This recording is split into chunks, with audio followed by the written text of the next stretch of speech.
मुझे बहुत खुशी मिलती है सुबह को कि मैं परमेश्वर का वचन आपके साथ बांटूं। हां, ये कैंप हम नहीं आ सकते, कैंप नहीं हो रहा है परिस्थितियों के कारण, कोई बात नहीं, लेकिन हम मिलेंगे दूसरे कैंप में और जल्दी मिलेंगे। मैं आशा करता हूं कि परमेश्वर उसके वचन के द्वारा आपको स्पर्श करेगा। मुंबई की कलीसिया और उसके अगुवाओं के द्वारा मैं गोवा की कलीसिया को प्यार देता हूं। आप हमारे लिए बहुत खास हो। क्या आप तैयार हो परमेश्वर के वचन में देखने के लिए? मेरी आशा और मेरी प्रार्थना यह है कि परमेश्वर का वचन आज आपको उस जगह पर लाएगा जहां पर आप स्पष्ट रीति से देख पाओगे परमेश्वर की योजना आपके जीवन के लिए। क्यों ना हम शुरू करें, प्रभु का वचन से पढ़ें फिलिपियों 4:6 और 7। किसी बात की चिंता मत करो, हर परिस्थिति में धन्यवाद के साथ प्रार्थना और विनय के साथ अपनी याचना परमेश्वर के सामने रखते जाओ। इसी से परमेश्वर की ओर से मिलने वाली शांति, जो समझ से पैर है, तुम्हारे हृदय को, तुम्हारे बुद्धि को मसीह यीशु में सुरक्षित बनाए रखेगी। जिस दौर से आज इस दुनिया गुजर रही है, सिर्फ परमेश्वर का वचन ही हमें स्थिरता दे सकता है। मैं बहुत सारे लोगों से फोन पर बात करता हूं और लोगों से मिलता हूं। वो लोग जो बहुत सारे न्यूज देखते हैं वो बहुत घबराए हुए हैं, और बहुत सारे लोग जो कोई न्यूज ही नहीं देखते या कम न्यूज देखते हैं वो कम घबराए हुए दिखते हैं मुझको। जितना ज्यादा न्यूज, जितना ज्यादा आपको जानकारी मिल रही है इस कोरोना के बारे में, उतने ही लोग डरे हुए दिखाई दे रहे हैं। मुझे एक कहानी याद आती है जो एक दादा ने अपने पोते से कहा। उसने कहा, मेरे अंदर एक भयंकर लड़ाई हो रही है।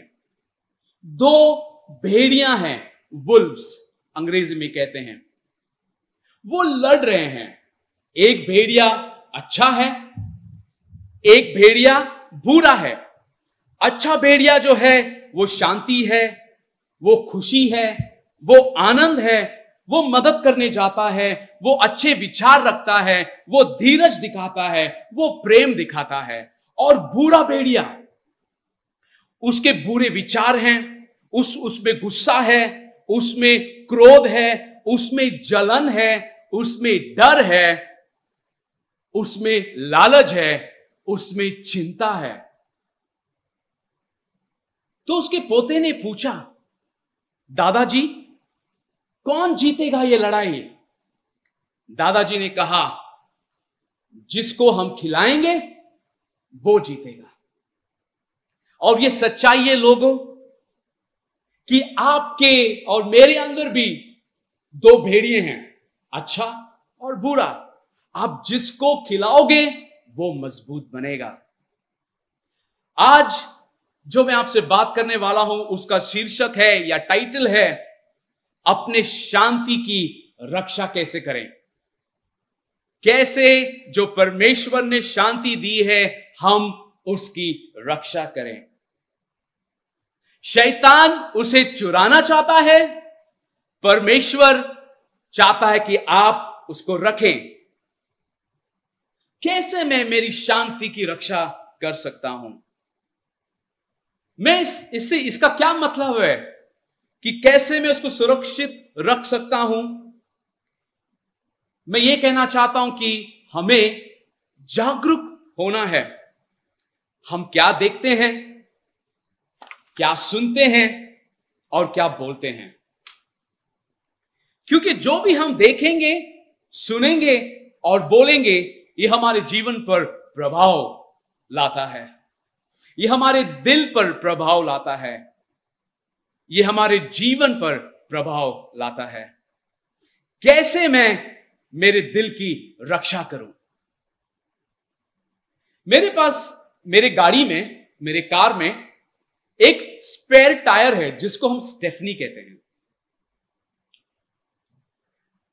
जब मैं घर से बाहर निकलता हूं, मैं ये नहीं सोच के निकलता कि आगे मेरा टायर पंक्चर होगा या कोई गड्ढे में जाएगा या कोई तकलीफ होगा। नहीं, मैं जब घर से निकलता हूं, मैं सोचता हूं कि मैं सुरक्षित जाऊंगा, मैं समय पर पहुंचूंगा। लेकिन तैयारी से मैं निकलता हूं अपनी स्टेफनी लेके। अगर पंक्चर हो जाए तो मैं पहले से ही तैयार हूं मेरी स्टेफनी लेके। इसी तरह आपको और मुझको हमारे जीवन में ये स्टेफनी या ये जो टायर होता है, एक्स्ट्रा टायर, हमको लेके जाना पड़ता है। इसका मतलब क्या है? इसका मतलब यह है कि मेरा दिन शुरुआत होने के पहले ही मैं यह ऐलान करता हूं कि मेरा दिन परमेश्वर के हाथों में है। मैं आज चिंतित नहीं होऊंगा। आज मेरा दिन अच्छा गुजरने वाला है। मैंने मेरे दिन परमेश्वर के हाथों में सुरक्षित रखा है। जब आप और हम शांत रहते हैं, हम राज्य के अभिव्यक्ति बन जाते हैं। We become the kingdom expression. शैतान क्यों तुम्हारे शांति को भंग करना चाहता है? क्योंकि जब भी आपकी शांति भंग हो जाएगी, आप खराब निर्णय लोगे, आप खराब चुनाव करोगे। हम चिंता करने लग जाते हैं और हमारी चिंता इतनी बड़ी हो जाती है कि हमारी तकलीफ हमारा परमेश्वर बन जाता है। हम चिंता करते हैं पैसे के बारे में, हम चिंता करते हैं बीमारी के बारे में, और हम क्या करते हैं? हमारे जीवन के सिंहासन पर इनको परमेश्वर बनाते हैं, इनको विराजमान करते हैं। क्या आज आप मेरे लिए एक मेहरबानी करोगे? क्या इन चीजों को आपके जीवन के सिंहासन से निकालकर यीशु को अपने सिंहासन पर बिठाओगे?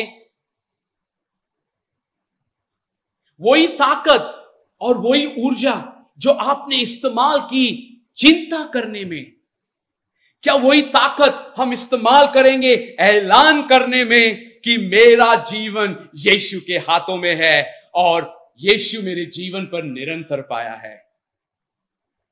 जब भी हम चिंता करते हैं, आपको और मुझको पता नहीं, चिंता अपने साथ मेहमानों को लेके आती है, अनदेखे मेहमानों को। ये मेहमान क्या हैं? आपका नींद चुराते हैं। ये मेहमान कौन हैं? आपकी तबीयत को खराब करते हैं। बहुत सारे लोगों को खाना नहीं पचता टेंशन में और चिंता में। लोगों के चेहरे पे शिकन आने लग जाती है, वो अपनी उम्र से भी ज्यादा बूढ़े लगने लग जाते हैं, दिख जाते हैं। ब्लड प्रेशर हाई होता है, हड्डियों में प्रॉब्लम होने लग जाता है जिसको अंग्रेजी में आर्थराइटिस कहते हैं, और उसके बाद आपके दिल पर यह प्रभाव करने लग जाता है, आपका दिल कमजोर हो जाता है। पवित्र शास्त्र में लिखा है,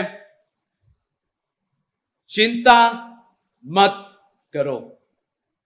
हम प्रभु के वचन में देखेंगे, मत्ती 6 में यीशु कहता है, मैथ्यू 6:34, कल की चिंता मत करो, क्योंकि कल की तो अपनी चिंताएं होंगी। हर दिन की अपनी ही परेशानियां होती हैं। इसका मतलब क्या है? परमेश्वर यह नहीं कह रहा है कि आप योजना मत करो या कल की तैयारी मत करो। यीशु कहता है कि कल की चिंता मत करो, क्योंकि परमेश्वर ने तुम्हें आज के लिए अनुग्रह दिया है कि तुम आज की लड़ाई लड़ सको। किसी ने भी चिंता कर कर अपने जीवन की उम्र को बढ़ाया नहीं है। परमेश्वर आपके बारे में सोचता है। अगर यीशु ने आपके आज को संभाला है, यीशु आपके कल को भी संभालेगा। क्यों ना हम यीशु के जीवन को देखें। यीशु को अपने जीवन के बारे में पता था, परमेश्वर की जो योजना है उसके बारे में पता था, उसके सामने एक ब्लूप्रिंट था, पूरा पता था। उसको पता था कब उसका जन्म होगा, वो कब मरेगा और वो कैसे मरेगा। आप सोचो मेरे साथ, अगर आप सुबह को उठते हो और आपको किसी ने बताया कि 4 किलोमीटर के बाद एक ट्रक आएगा, आपके गाड़ी को ठोकेगा और आप मर जाओगे, आपकी प्रतिक्रिया कैसी होगी? मैं समझ सकता हूं, जब आप सुबह को उठोगे, आप कांप रहे हो, बाइक जब स्टार्ट कर रहे हो या कार आप ले रहे हो, आपका हाथ कांप रहा है। या बहुत सारे लोग तो नीचे उतरेंगे नहीं, कार में जाएंगे नहीं, बाहर जाएंगे नहीं, अगर उनको पता है। अगर आप बाहर गए तो आप जब गली में चला रहे हो, मैं देख सकता हूं कि कैसे कांप रहे हैं, क्योंकि हमको पता है 4 किलोमीटर के बाद क्या होने वाला है। हम डर जाते हैं। लेकिन पवित्र शास्त्र में कहीं भी नहीं लिखा है कि यीशु चिंतित हुआ कि उसके साथ क्या होने वाला है।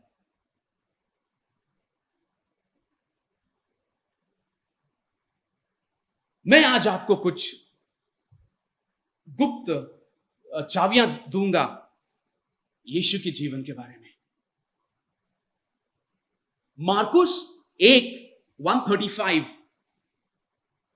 में लिखा है, दिन निकलने से पहले सुबह सवेरे यीशु घर छोड़कर किसी एकांत स्थान पर चला गया, जहां उसने प्रार्थना की। अंग्रेजी में लिखा है कि जब अंधेरा ही था, बोर के समय, यीशु एक सुनसान जगह पर गया। लोग कहते हैं कि वो सुबह को 3 बजे हो सकता है, और जब वो वापस अपने शिष्यों से मिलने आया, कुछ 6 बज गए थे सुबह के अनुमान। वो कहते हैं कि 3 घंटे यीशु अपने पिता के साथ था। लोगों, यीशु जब अपने पिता के साथ सुबह था, वो ये निर्णय करता था कि आज जो भी होगा, चंगाइयां होंगी, लोग शक करेंगे, लोग गालियां देंगे या लोग विश्वास नहीं करेंगे, मैंने निर्णय किया है कि परमेश्वर की अच्छाई को मैं प्रकट करूंगा। मैंने निर्णय किया है कि मेरे प्यार को मैं कम नहीं होने दूंगा, मैं मेरी शांति को कम नहीं होने दूंगा। ये सुबह के 3 घंटे यीशु को तैयार कर रहे थे बाकी के दिन का सामना करने के लिए। और आप और हम, अगर ये दिन शुरू होने के पहले जो यीशु ने किया, अगर हम भी करेंगे, अगर हम अपना हृदय प्रभु के सामने सुबह को लेके आ सकते हैं और हम भी ये निर्णय कर सकते हैं कि प्रभु आप हमारे जीवन पर विराजमान हो। आपने हमारा आज संभाला है, आपने हमारा कल संभाला है। यीशु शांत था हर एक परिस्थिति में। कभी उसका प्यार लोगों के लिए कम नहीं हुआ, चमत्कार कम नहीं हुए, अद्भुत कार्य कम नहीं हुए। उसने परमेश्वर की उपस्थिति में ताकत पाई, उम्मीद पाई, आशा पाई।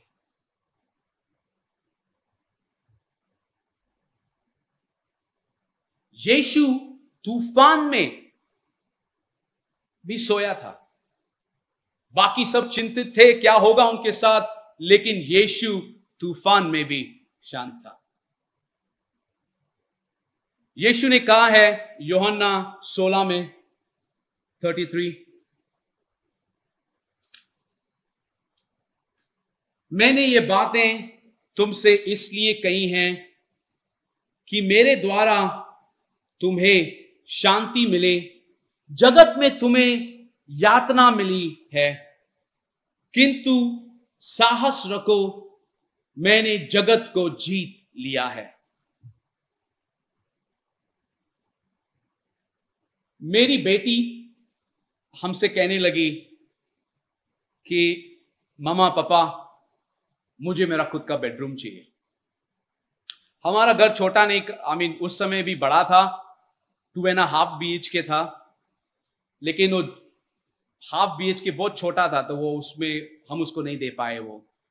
तो वो कहती कि मुझे मेरा बेडरूम चाहिए, ये लड़के जो हैं बेडरूम गंदा करते हैं, मुझे मेरा खुद का बेडरूम चाहिए।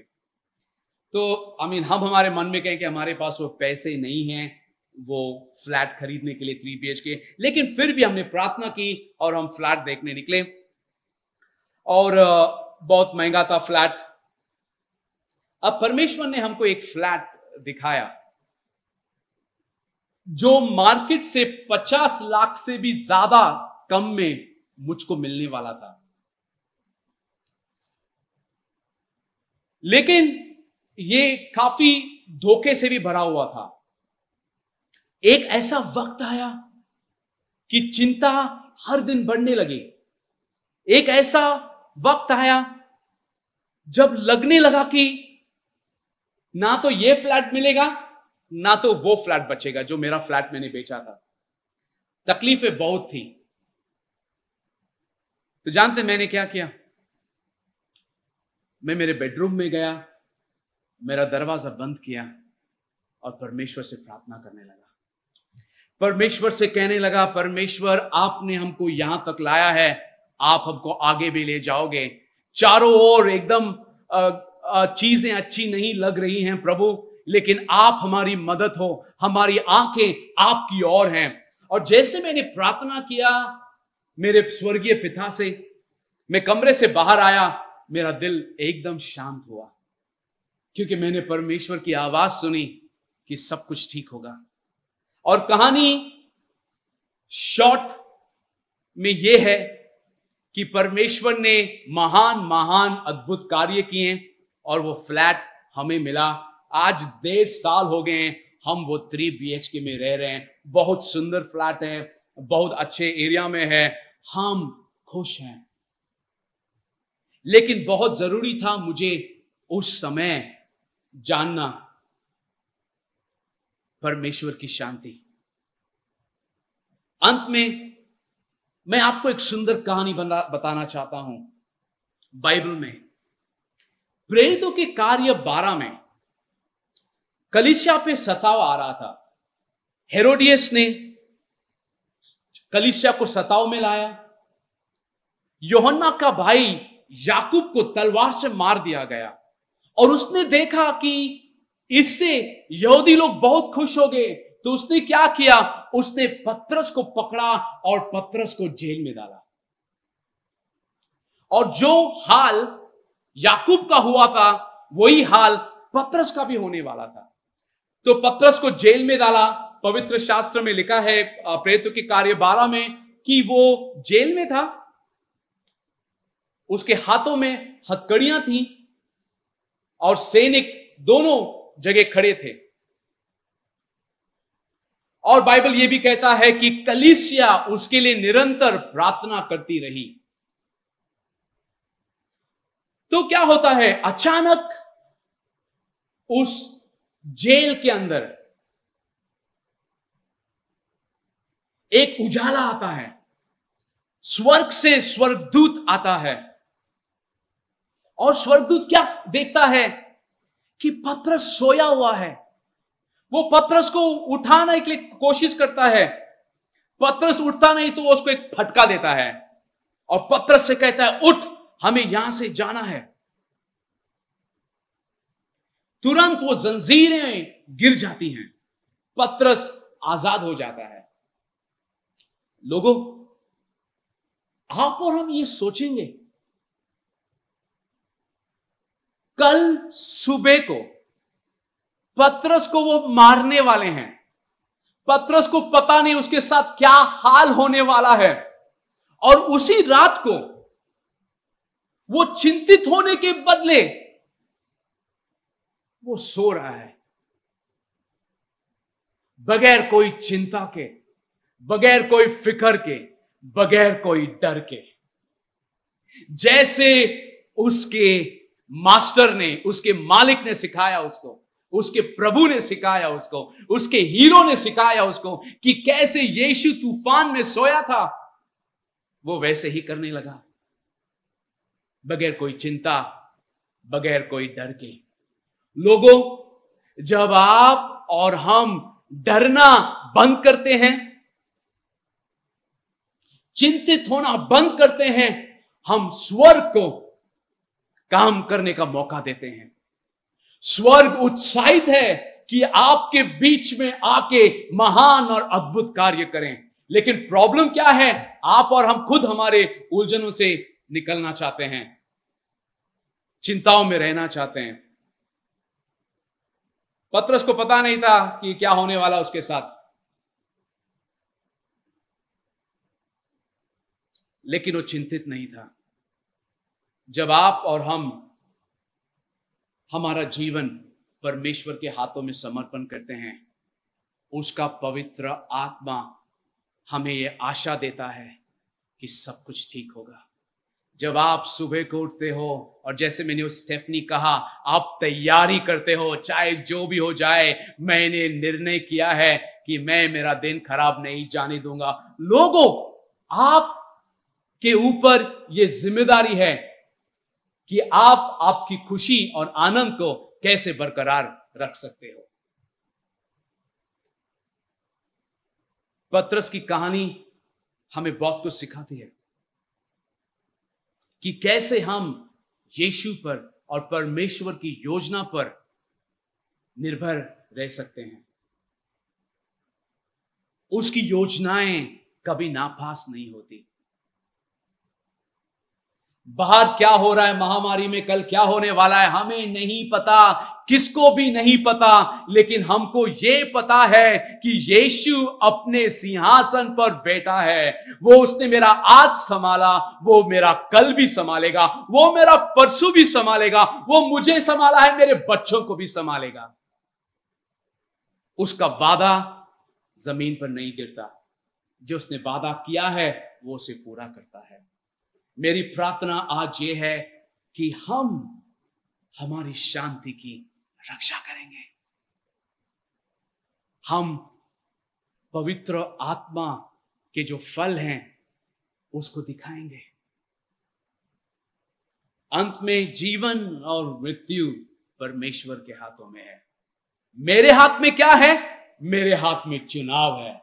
और इस शाम को, इस सुबह को मैं क्या करता हूं? मैं चुनाव करता हूं कि मैं यीशु प्रभु को मेरे जीवन के सिंहासन पर विराजमान होने दूंगा, क्योंकि मेरा जीवन उसके हाथों में है। क्यों ना हम प्रार्थना करें। प्रभु यीशु, इस शाम को हम धन्यवाद देते हैं हमारे भाइयों और बहनों के लिए जो आपका वचन सुन रहे हैं।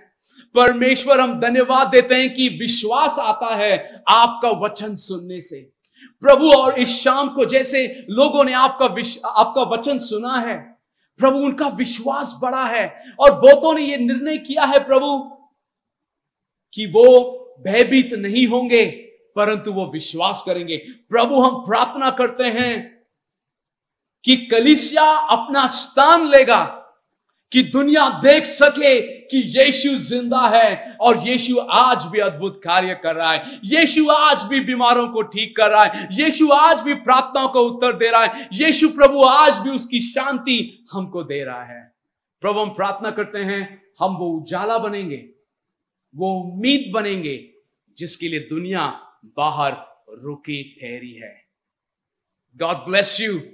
आपका हफ्ता अच्छा जाए और ये जानो यीशु आपके साथ खड़ा है समय के अंत में। God bless you.